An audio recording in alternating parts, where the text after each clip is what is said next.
وہاں پہ بھی آپ کو ائمہ مساجد کی تنخواہیں 15-20 ہزار سے زیادہ نہیں ملیں گی. کوئی خطیب ہوگا تو اس کی 40 یا 50 تک ہوگی. ٹھیک ہے، ساتھ رہائش اور بجلی کا بل اور گیس وغیرہ وہ لوگ ادا کر دیتے ہیں. بہرحال پھر بھی آج کے دور میں مشکل زندگی ہوتی ہے ان کے لیے. لیکن ان میں جو سمجھدار ہوتے ہیں تو وہ تو آپ کو پتہ ہے کہ پھر وہ تو اس طرح آگے جاتے ہیں کہ پوری دنیا کو پیچھے چھوڑ دیتے ہیں. لیکن وہ چند ایک لوگ ہوتے ہیں. زیادہ تر لوگ مفلسی کی زندگی گزار رہے ہیں. لیکن اس کے باوجود آپ کو نہیں ملے گا کسی امام مسجد نے خودکشی کر لی تنگ آ کر، کیونکہ تھوڑا بہت دین کا سینس لوگوں کو ہوتا ہے. یہ لوگ جو ہے نا یہ دیندار نہیں ہوتے ہیں. صرف نماز پڑھ لینا دینداری نہیں ہے جب تک آپ کو دین کی روح کا نہ پتا ہو. ان لوگوں کو تو نہیں اندازہ ہوتا اس چیز کا. میں کہتا ہوں جسے آخرت کے عذاب کا پتا ہو وہ کبھی بھی تصور نہیں کر سکتا خودکشی کرنے کا. مسلمان خودکشی کر ہی نہیں سکتا اگر وہ مسلمان ہے. صحیح بخاری اور صحیح مسلم دونوں میں یہ حدیث موجود ہے. اللہ کے محبوب صلی اللہ علیہ وآلہ وسلم فرماتے ہیں کہ جس شخص نے خودکشی کی وہ ہمیشہ ہمیشہ کے لیے جہنم کی آگ میں جلتا رہے گا. اور نبی الاسلام نے خالدین فیہا ابدا کے الفاظ استعمال کیے، ہمیشہ ہمیشہ کے لیے. اور پھر آپ نے اس کو کھول کے بیان فرمایا کہ جس شخص نے دنیا میں زہر کا پیالہ پی کر خودکشی کی، جہنم کی آگ میں اسے بار بار زہر کا پیالہ دیا جائے گا اور وہ اسی تکلیف سے گزرے گا. پھر اسے نئی زندگی دی جائے گی، پھر وہ اسی تکلیف سے گزرے گا. جس شخص نے اپنے پیٹ میں چھرا گھونپ کر کسی لوہے کے اوزار کے ساتھ خودکشی کی تو اس کے ہاتھ میں جہنم کی آگ میں وہی انسٹرومنٹ دے دیا جائے گا، وہ بار بار اسی طریقے سے خودکشی کرتا رہے گا. جس شخص نے اپنا گلا گھونٹ کر یا رسی سے لٹک کے خودکشی کی، نبی علیہ السلام نے ایک ایک چیز کو بریف کیا، زہر کو، خنجر کو، پھندا لگانے کو، ان ساری چیزوں کو الگ الگ آپ نے ذکر کیا کہ اسی طریقے سے اس پہ وہ والا عذاب مسلط کیا جائے گا. اور یہ عذاب دوزخ کی آگ کے علاوہ ہوگا. وہ آگ میں تو جل ہی رہا ہوگا، پیرلل میں اس پہ یہ عذاب مسلط ہوگا. اللہم لا تجعلنا منہم، اللہم انا نعوذ بک من عذاب جہنم ومن عذاب القبر ومن فتنة المحیا والممات من شر فتنة المسیح الدجال. دنیا میں تو آپ موم بتی کے فلیم پہ بھی 1 منٹ کے لیے ہاتھ نہیں رکھ سکتے. ویسے تو لوگ کہہ دیتے ہیں کہ پھیرا ہی لگے گا. وہ تو سورۃ الفرقان میں آیا کہ جہنم تھوڑی دیر کے لیے بھی اور مستقل قیام کے لیے بھی انتہائی بری جگہ ہے. کوئی تصور نہیں کر سکتا. بخاری اور مسلم دونوں میں حدیث ہے کہ جو جہنم کی آگ ہے وہ دنیا سے 70 گنا زیادہ تیز ہے. یہ 70 کا عدد تو ویسے کثرت کے لیے، واللہ عالم کتنی دفعہ وہ زیادہ ہوگی، ایک سمجھانے کے لیے بات. تو کون تصور کر سکتا ہے اس تکلیف کا. اچھا، یہ جو حدیث ہے نا ہمیشہ ہمیش والی، اس حدیث کو امام ترمذی نے بھی جامعہ ترمذی میں لیا اور اس کے اوپر انہوں نے یہ جرح کیے کہ یہ جو الفاظ ہیں نا، یہ سارے راویوں نے یہ الفاظ نہیں بیان کیے، یہ خبر واحد کے طور پر ہے. باقی جو عذاب کی ڈیٹیلز آئی ہیں وہ سارے راویوں نے بیان کی ہیں اور وہ ان الفاظ کو درست نہیں سمجھتے. حالانکہ ان کا یہ موقف غلط ہے، کیونکہ بخاری اور مسلم دونوں میں وہ احادیث موجود ہیں اور اس کی صحت کے اوپر باقی علماء کا اتفاق ہے. اور باقی علماء اس کی تعویل یہ کرتے ہیں کہ ہمیشہ ہمیش کے لیے وہ شخص خودکشی کرنے والا جہنم کی آگ میں رہے گا جو خودکشی کو حلال سمجھ کر کرے. یا یہ ریزن ہو سکتی ہے. اور ظاہر ہے کہ حرام کام کو حلال سمجھنے والا کافر ہے. کوئی شخص زنا کرے، شراب پیے، لیکن اسے گناہ سمجھے، وہ مسلمان ہی رہے گا.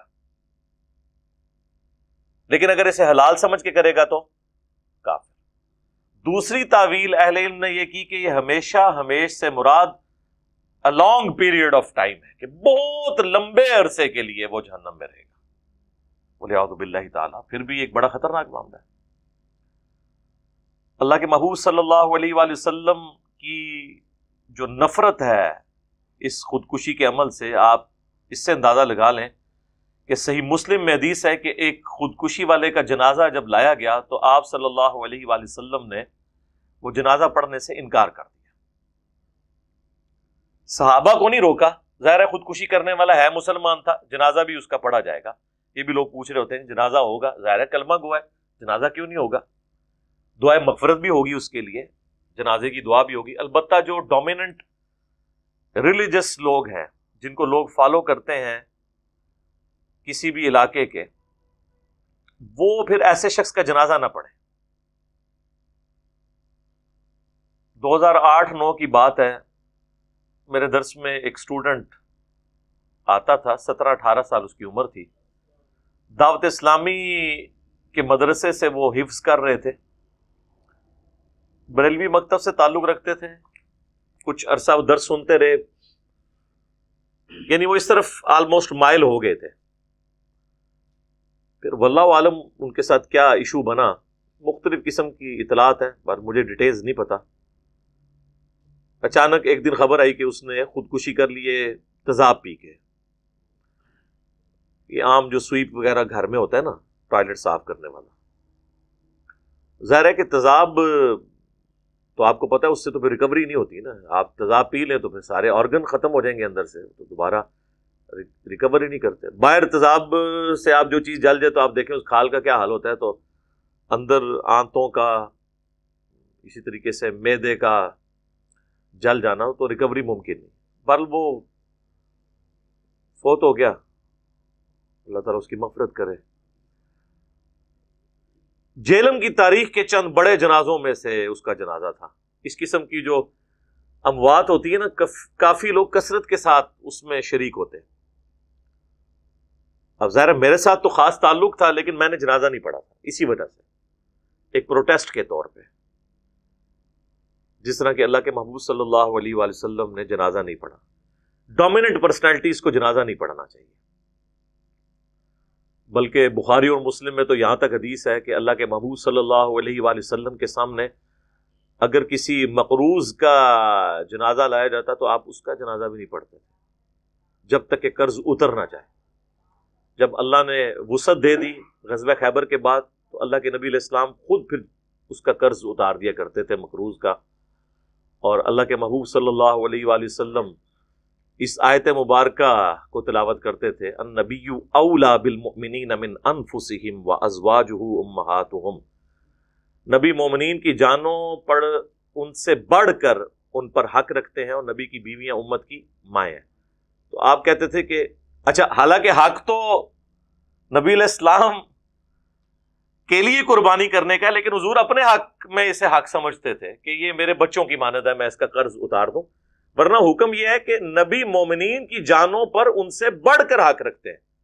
لیکن نبی علیہ السلام کہتے تھے اگر میں حق رکھتا ہوں نا، اور میری بیویاں امت کی مائیں ہیں، تو یہ جو امت ہے یہ میرے بچوں کی مانند ہے، اور اگر اللہ نے مجھے وسعت دی ہے تو میں ان کا قرض بھی اتار دوں۔ سوچ کا ہے، یہاں پہ پیر مریدوں سے کھاتے ہیں، اور ہمارا پیر وہ ہے جو مریدوں کے قرضے اتارتا ہے، اور وہ پیر کے جس کے لیے مریدوں کو جان چھڑکنی چاہیے، وہ اپنے مریدوں کے لیے ایسی محبت کے جذبات رکھتا ہے۔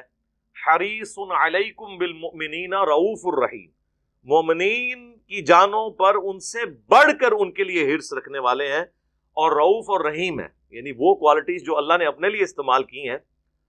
اللہ کے لیے تو ہم الرؤوف اور الرحیم بولتے ہیں، نبی الاسلام کے لیے سورہ التوبہ میں بالمؤمنین رؤوف الرحیم، درگزر فرمانے والے، رحمت فرمانے والے ہیں۔ اللہ تعالیٰ قیامت والے دن ہمیں اپنے محبوب صلی اللہ علیہ وآلہ وسلم کی شفاعت نصیب فرمائے، اور جنت الفردوس میں ان کا پڑوس نصیب فرمائے، آمین۔ صحیح بخاری میں حدیث ہے کہ شہید کا ہر گناہ معاف ہو جاتا ہے سوائے قرض کے۔ خیر یہ الگ سے ایک ٹاپک ہے۔ خودکشی والے کا جنازہ آپ نے نہیں پڑھا پروٹیسٹ کے طور پہ، تاکہ ڈومیننٹ پرسنالٹی نہ پڑھے، باقیوں نے پڑھا، ٹھیک ہے، وہ پڑھ سکتے ہیں۔ اب بعض لوگ یہ بھی پوچھتے ہیں کہ آخرت میں عذاب تو آیا، at the end of the day کیا بنے گا؟ تو یقیناً اگر اس نے اس کو غلط سمجھ کر، جذبات سے مغلوب ہو کر خودکشی کی ہے، تو اللہ تعالیٰ کی رحمت والا معاملہ ہو جائے گا۔ اور اس کو سپورٹیو ایک حدیث ہے صحیح مسلم کی، ایک صحابی ہیں سیدنا طفیل، وہ کہتے ہیں کہ اللہ کے محبوب صلی اللہ علیہ وآلہ وسلم کے ایک اور صحابی تھے جنہوں نے ہجرت کی، یعنی وہ سابقون الاولون میں سے تھے، ہجرت کرنے والے۔ اس دوران وہ اتنے بیمار ہوئے کہ ان کو اپنی بیماری کی تکلیف برداشت نہیں ہوئی، تو انہوں نے خنجر نکال کے تو اپنی رگ کاٹ لی، اور اس کی وجہ سے وہ مر گئے۔ ان کے مرنے کے کچھ عرصے کے بعد وہ کہتے ہیں کہ میں نے انہیں خواب میں دیکھا، تو پوچھا آپ کے ساتھ کیا معاملہ ہوا، تو انہوں نے کہا کہ اللہ نے مجھے نبی الاسلام کے ساتھ ہجرت کرنے کی وجہ سے، آپ پر ایمان لانے کی وجہ سے بخش دیا، لیکن انہوں نے اپنے ہاتھ کو یوں ڈھانپ کے رکھا ہوا تھا کسی چیز سے۔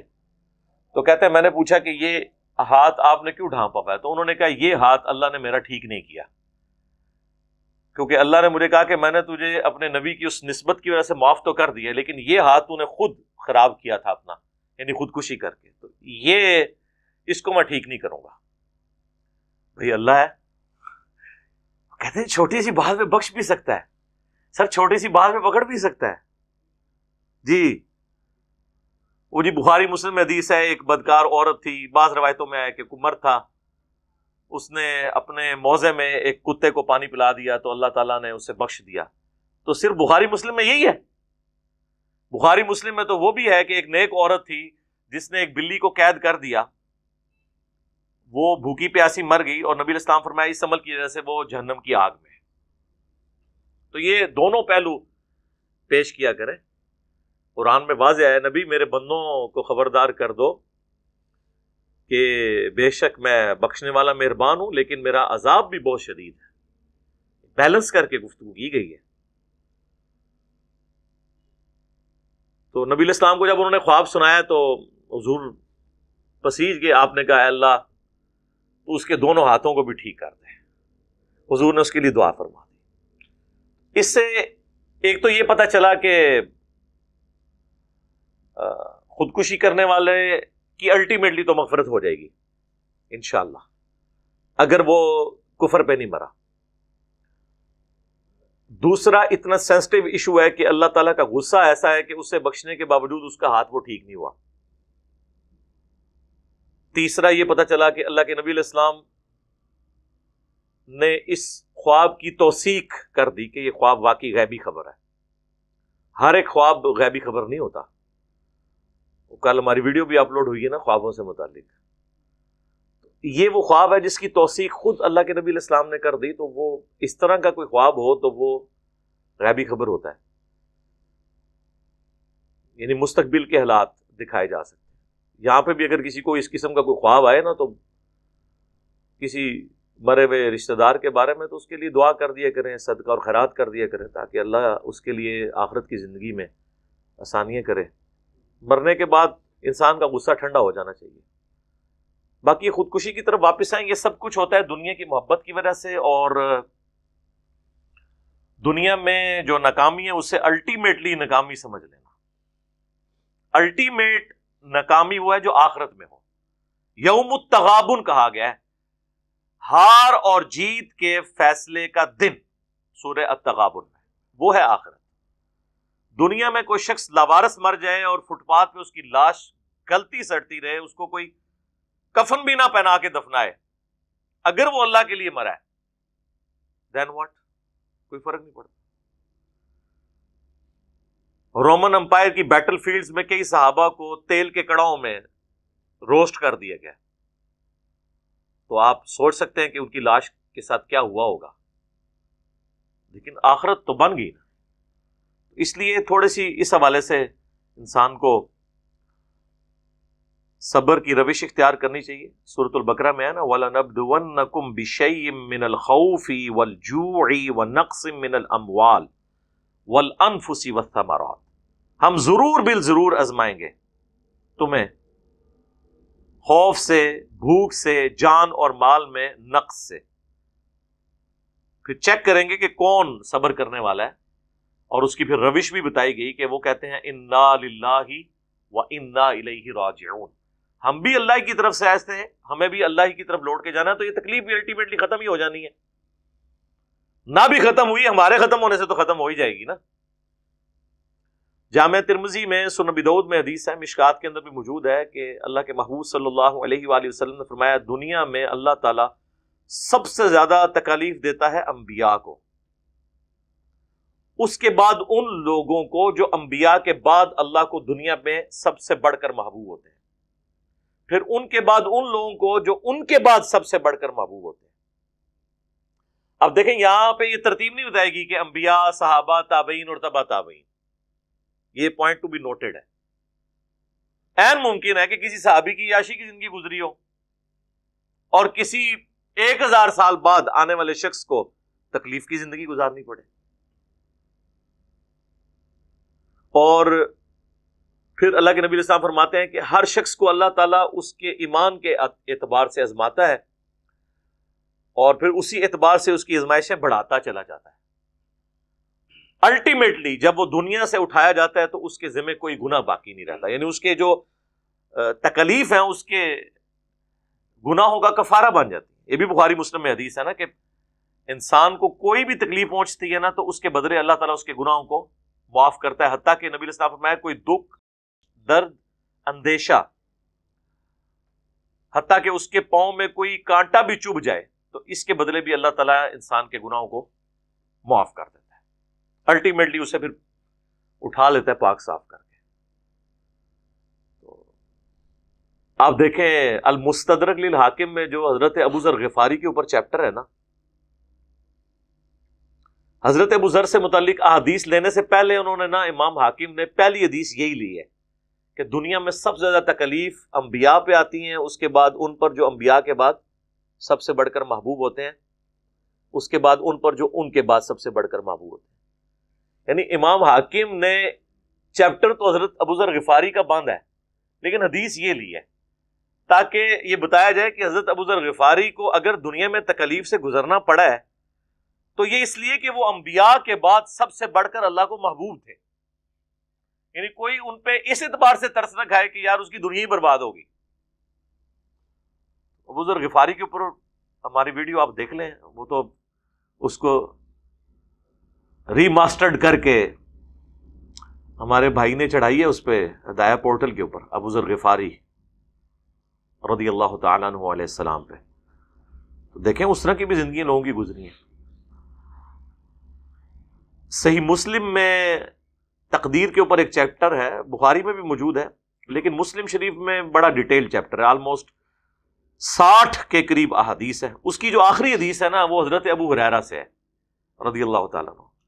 نبی علیہ السلام فرمایا اے ابو ہریرہ، جو چیز تمہیں نفع پہنچائے اس کے لیے پوری کوشش کرو، کاہلی نہ کرنا، سستی نہ کرنا، اور اللہ سے مدد طلب کرنا۔ یعنی یہ نہیں کہ خالی پیپر دیا اور اللہ سے مدد طلب کرتے رہو، نہیں، اپنی پوری کوشش کرنی، اس میں سستی نہیں دکھانی، پھر اللہ سے مدد طلب کرنا۔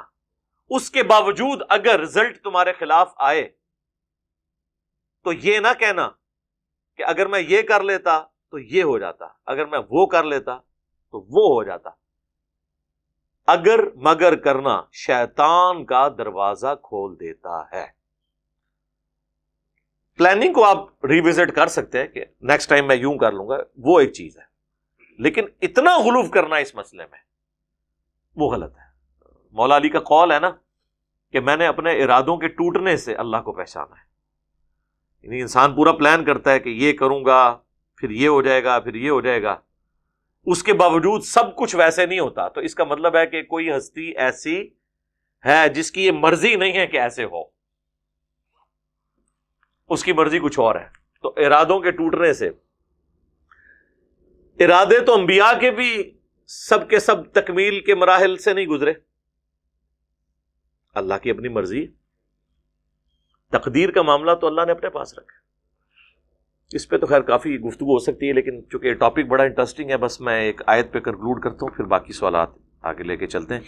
یہ سورۃ الحدید ہے نا جی، پارہ نمبر 27 میں سورت نمبر ہے 57، اس کی جو یہ آیت نمبر 22 اور 23، اس پہ آپ سمجھ لیں ایپیکس ہے قرآن حکیم میں جو تکلیف انسان پہ آتی ہیں، اس سے کوئی عظیم آیات نہیں ہے اس ٹاپک کے اوپر۔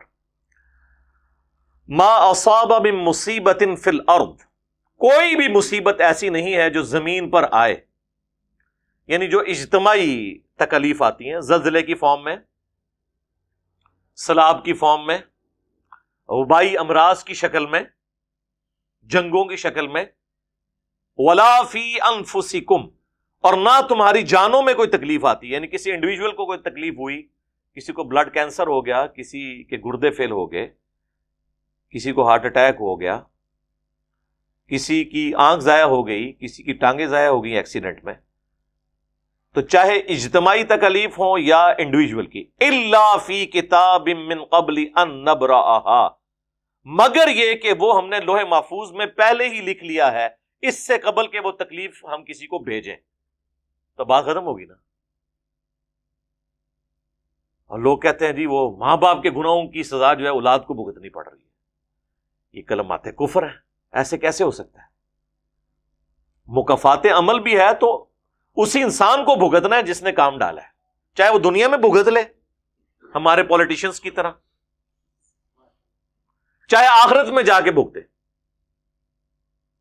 بھگتنا اسی نے، اولاد کو نہیں سزا ملتی۔ قرآن کا واضح فتویٰ ہے بے شمار جگہ پہ، لا تزر وازرۃ وزر اخرى، کوئی جان کسی دوسری جان کا بوجھ نہیں اٹھائے، ورنہ جناب ابو جہل کا بیٹا اکرمہ صحابی تو نہ ہوتا، اور یہ وہ اکرمہ ہے جو فتح مکہ کے دن بھی لڑنے کے لیے باہر آ گیا تھا، اور اللہ نے قسمت میں ہدایت لکھی تھی، کلمہ پڑھ کے مسلمان ہو گیا۔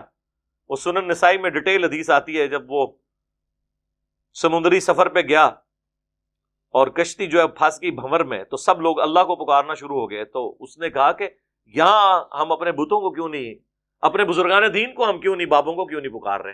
ان کا ادھر تے بابے تے شاہی کوئی نہیں، اتنے تے اللہ کو منگیا جاتا ہے۔ تو انہوں نے ادھر ہی نیت کی کہ اللہ اگر تو نے مجھے بچا لیا نا تو میں تیرے نبی کے ہاتھوں میں ہاتھ دے دوں گا، اور اللہ نے بچا لیا چھپتے چھپاتے، حالانکہ قتل کے فتوے نکلے ہوئے تھے ان کے، یہاں تک کہ غلاف کعبہ میں بھی چھپے انہیں مار دینا، چھپتے چھپاتے حضور کے پاس چلے گئے، حضور کی شفقت قبول کر لیا۔ آلموسٹ انہوں نے محض 3 سال کی زندگی مزید گزاری ہے، جنگ یرموک میں شہید ہو گئے رومن امپائر کے خلاف لڑتے ہوئے۔ اکرمہ بن ابی جہل، باپ امت کا فرعون اور بیٹا صحابی رضی اللہ تعالیٰ عنہ علیہ السلام۔ تو اللہ تعالیٰ ماتا تکلیف ہم نے پہلے ہی لکھ لی ہوئی ہے جو پہنچنی ہے۔ ان ذالک علی اللہ یسیر، بے شک یہ اللہ کے لیے بہت آسان ہے۔ کسی کو یہ ٹینشن ہو سکتی ہے کہ یہ کیسے ہو گیا کہ اللہ کو پہلے ہی پتا چل گیا، اتنے ساری مخلوقات کا ڈیٹا، اللہ کے لیے کوئی مشکل۔ لکی لا تأسوا علی ما فاتکم، یہ اس لیے ہم نے کیا کہ تم کف افسوس مت ملو اس پر جو تم سے جاتا رہا، ولا تفرحوا بما آتاکم، اور مت شیخی بگاڑو جو تمہیں مل جائے، جو تمہیں ملا اس پہ شیخی نہ بگاڑو، وہ بھی اللہ کی مرضی سے ملا، اگر چھن گیا تو اللہ کی مرضی سے۔ اللہ کسی کو دے کے آزماتا ہے، کسی سے لے کر آزماتا ہے۔ واللہ لا يحب كل مختال فخور، اور اللہ تعالیٰ کو جو شیخی بگاڑنے والے لوگ ہیں یہ ہرگز پسند نہیں ہے۔ تو یہ ہے اسلام کا فلسفہ۔ دنیا میں اگر ناکامی کا منہ دیکھا بھی تو آخرت کی کامیابیاں تو مقدر ہیں۔ دنیا میں بظاہر اگر ناکامی دیکھی جائے دنیاوی اعتبار سے تو حسین ابن علی رضی اللہ تعالیٰ عنہ علیہ السلام کو کتنی تکلیف اٹھانی پڑی۔ لوگ تو محاورتاً بولتے ہیں نا، دنیا میں سب سے بھاری چیز ایک باپ کے کندھے پر جوان بیٹے کی لاش ہے، تو حسین ابن علی نے تو اپنے کئی بیٹوں کی اور اولاد کی اور رشتہ داروں کی لاشیں اٹھائی ہیں، تو وہ ناکام تو نہیں ہوئے۔ اور آخر میں ان وائزین کو بھی واض و نصیحت کروں گا جنہوں نے اسلام کی یہ پکچر لوگوں کو پیش کی ہے کہ جو اسلام پہ چلے گا نا تو وہ بڑی خوشحال زندگی گزارے گا۔ ایسے نہیں ہوتا، یہ غلط آپ چیز پریزنٹ کر رہے ہیں۔ اگر ایسا ہوتا تو نبی علیہ السلام کو خوشحال زندگی مل جاتی، آپ کے ساتھیوں کو مل جاتی، آپ کے اہل بیت کو ملتی۔ ایسے تو نہیں ہوتا، اللہ نے آزمانا ہے۔ وہ جو کہا گیا نا فی الدنیا حسنہ، اس سے مراد ہے کہ دنیا میں اگر کوئی تکلیف بھی آئے گی نا تو اللہ کے لیے انسان برداشت کر لے گا۔ یہ نہیں ہونا کہ تکلیف نہ آئے، اگر ایسا ہے تو کہیں پھر گڑبڑ ہے۔ ہاں، نوح علیہ السلام کے اجتماع میں ہو 80 بندے اور رائے ونڈ میں ہو 16 لاکھ، ملتان میں ہو 20 لاکھ، تو کہیں تو گڑبڑ ہے نا۔ یہ چیز دیکھیں۔ باقی ہم تو دعا کریں گے اللہ تعالیٰ ان کی مغفرت کرے جن کا آپ نے کیس بھیجا تھا. اور باقی میں بھائیوں سے اور بہنوں سے ریکویسٹ کروں گا یہ خودکشیوں والا کام چھوڑ دیں, اسے کچھ نہیں ہونا, زندگی ختم نہیں ہوگی ایک واقعے سے, بڑی زندگی پڑی ہے. ان مع العسر یسرا, اور اللہ نے 2 دفعہ اس کو ریپیٹ کیا, ہر مشکل کے ساتھ آسانی ہے. اور یہ عورتوں کو مجھے نہیں سمجھ آتی کہ دوسری شادی سے ان کو کیا مسئلہ ہو جاتا ہے. کوئی زندگی ختم ہو گئی آپ کی, اور وہ اس نے بھی ایک جھوٹی فون کال کے اوپر کر دیا, وہ سچی بھی ہوتی دین وٹ یار. ٹھیک ہے, اگر آپ کو نہیں پسند تو آپ کھلا لے لیں, لادا ہو جائیں, یہ اور شادی کر لیں اگر آپ کو یہ نہیں آپ گزارا کر سکتے اس طریقے سے. لیکن یہ کام بالکل کرنے کی ضرورت نہیں ہے. دنیا تو اب تو کہتے ہیں کہ مر جائیں گے, ہاں مر کے بھی نہ چین پایا تو پھر کدھر جائیں گے, تو چین کوئی نہیں ہے آگے. ذہن میں رکھیے گا, کوئی سمجھتا ہے نا کہ مرنے کے بعد سکون ہو جائے گا, جس طرح ہمارے پرائم منسٹر صاحب کہتے ہیں قبر میں سکون ہے. قبر میں سکون اسی کا ہے جس نے دنیا اللہ اور اس کے نبی عز و جل و صلی اللہ علیہ وآلہ وسلم کے مطابق گزاری ہے. ورنہ تو مارا گیا, مرنے کے بعد تو سکون برباد ہونا شروع ہوتا ہے انسان کا اگر اس نے صحیح زندگی نہیں گزاری. اللہم ربنا آتنا فی الدنیا حسنہ وفی الآخرۃ حسنۃ وقینا عذاب النار. آمین.